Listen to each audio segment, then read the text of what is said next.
Let us bring in right now Democratic strategist Craig Varoga and Republican strategist Adam Goodman.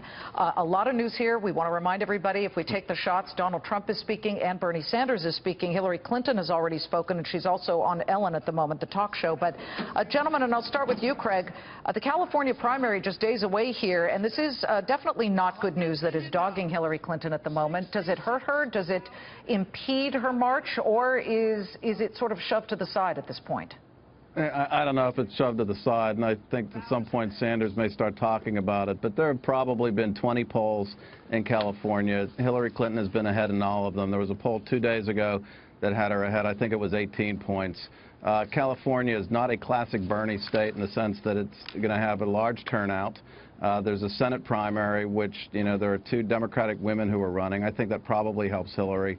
I think it's far too soon to say that that she's in trouble there. I do think that there's the appearance that Bernie has some momentum, but we'll see how that translates in a couple of weeks before the primary. Well, it would seem, Adam, to favor, at least in the news flow and how it goes, it would favor Donald Trump because he now has more ammunition for his elephant verbal guns that he uses against his opponents. He also just, I don't know if you heard that, he just finally came up with a moniker. He's been doing this with his opponents, but calling Bernie Sanders Crazy Bernie.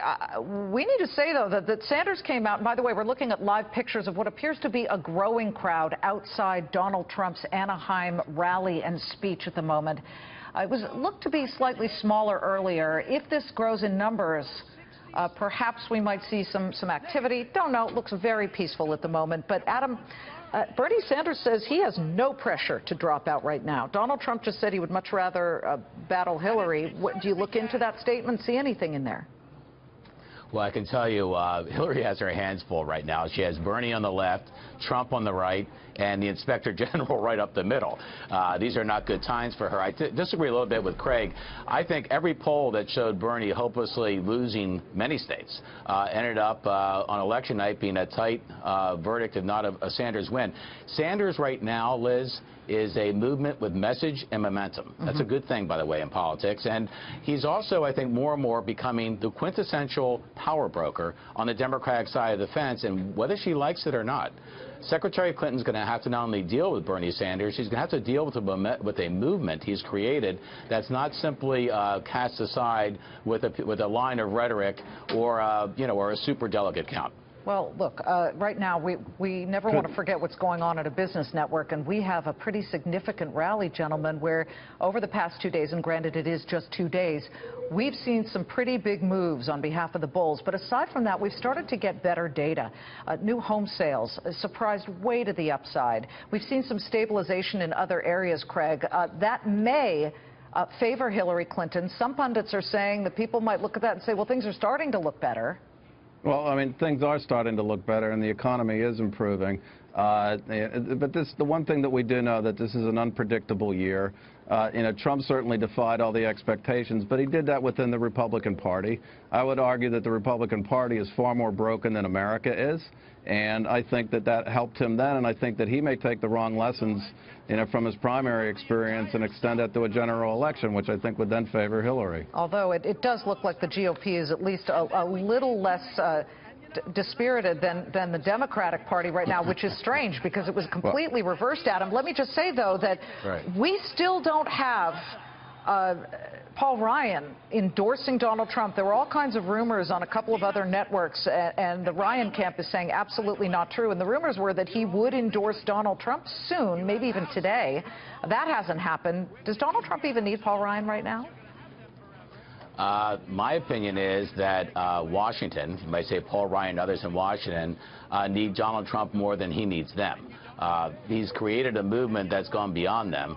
And this is not, as Craig was mentioning, this is not a conventional year for conventional playbooks. I think we're seeing all sorts of new developments in the way we feel about things. And this campaign, ultimately, the reason I think that people are starting to feel something for Donald Trump is this is not a litmus test election.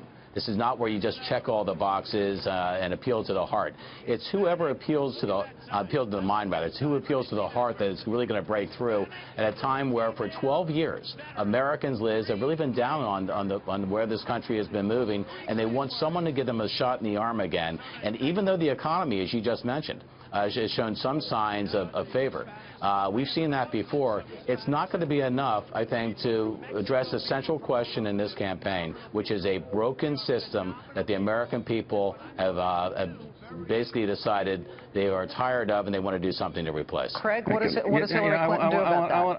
I want to add to that. I do think that Americans have a lot of questions about the current system and are very skeptical about that. However, and I think that this is important to remember, just yesterday, Donald Trump attacked the Republican woman Hispanic governor of New Mexico. It was completely unnecessary. It was politically stupid.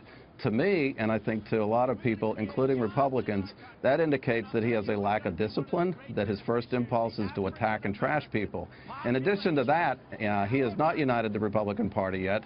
He has a divided campaign where Corey Lewandowski and Paul Manafort are going at each other. So he does have a lot of problems. He does not have the temperament to be president, and I think people eventually are going to look at that.